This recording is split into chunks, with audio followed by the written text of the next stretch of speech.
Hai semuanya, saya menyadari kemarin ketika posting mengenai jantung. Rupanya banyak orang yang mungkin belum mengenal jantungnya sendiri, makanya disuruh sayang jantung agak susah. Kenal juga enggak, karena itu nggak bisa sayang. Sekarang nih kita mengenal jantung kita ya. Jantung ini jantung asli nih. Ini jantung yang dulu pernah hidup dan sekarang kita harus berterima kasih kepada jasa orang tersebut yang jantungnya ini bisa kita pakai, sudah diawetkan, kita bisa pakai untuk belajar jantung manusia seperti apa ya. Jadi jantung ini pernah hidup dulunya. Nah, jantung ini ukurannya sebesar telapak tangan kita kalau dikepalkan ya, orang dewasa segini, kira-kira segitu. Adanya di antara kedua paru-paru kita. Sangat berhubungan. Kenapa? Lihat nih ya. Di sini ada pipa nih, pipa yang mengalir ke paru-paru kita, kiri dan kanan. Ya, jadi kita lihat kalau jantung itu seperti pompa air, maka pembuluh darah ini adalah pipa-pipanya. Jadi kalau misalkan pembuluh darah arteri itu mengalir ke seluruh tubuh kita, termasuk ke kepala juga, ke leher nih kita bisa raba ya, lalu ke kaki-kaki kita, ke seluruh organ kita. Itu isinya darah bersih.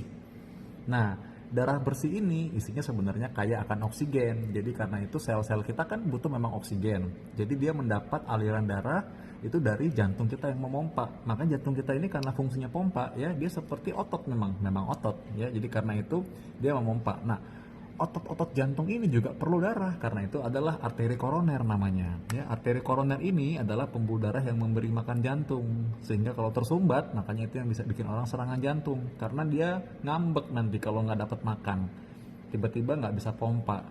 Nah, makanya akibatnya jadi gagal jantung misalnya ya. Gagal jantung itu adalah kegagalan fungsi jantung. Ini udah nggak gagal paham lagi ya. Nah, jadi karena itu gagal jantung, serangan jantung, dan semua penyakit jantung yang lain itu bisa berhubungan kalau kita bisa tahu penyebabnya apa. Karena itu penting sekali untuk kita ketahui penyebabnya apa aja ya. Nah, kita lihat nih dalam sini juga ada klep-klep jantung tuh, lihat. Ada klep-klep jantungnya ya, ada klep-klep tuh, ada klep, ada pintu-pintunya ya. Supaya apa? Darah yang ada di pompa nggak bisa kembali ke belakang lagi ya. Nah, kita tahu nih tadi nih kalau darah yang bersih isinya oksigen mengalir ke seluruh tubuh. Nah, nanti dari sel-sel tubuh kita, sel-sel tubuh kita kan bermetabolisme, masak gitu. Pasti ada sampahnya. Nah, sampah-sampah hasil masakan metabolisme ini itu yang disebut darah kotor. Nah, darah kotor itu masuk ke dalam jantung bagian kanan. Dari jantung bagian kanan nanti mengalir juga ke paru-paru. Nah, di paru-paru inilah terjadi pertukaran udara, oksigen dan karbon dioksida. Sehingga kita bernapas kan, kita menghirup O2, kita menghembuskan CO2. Nah, asal jangan menghembuskan droplet yang isinya virus corona ya. Nah, karena itu kenapa orang kalau misalkan dibilang sekarang infeksi COVID-19, kok bisa kalau punya penyakit jantung jadinya berat ya? Itu tadi, karena sangat berhubungan. Jadi tadi benar-benar kita lihat bagaimana hubungan antara jantung dan paru-paru yang sangat akur dan sangat erat.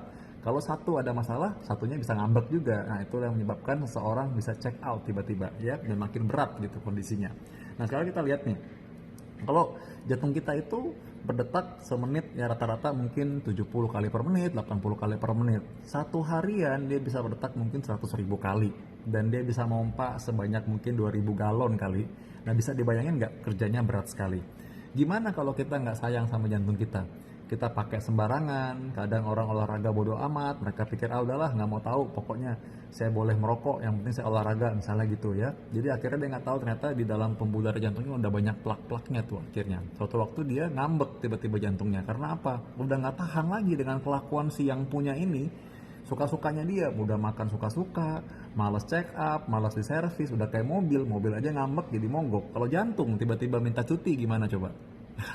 Bingung kan? Jantung tiba-tiba ngambek ya, kita bisa check out juga. Karena itu kita harus sayang sama jantung ini. Bayangin nggak, jantung yang seperti ini, jantung ini hidup, dan jantung ini kita cuma punya satu, itu satunya.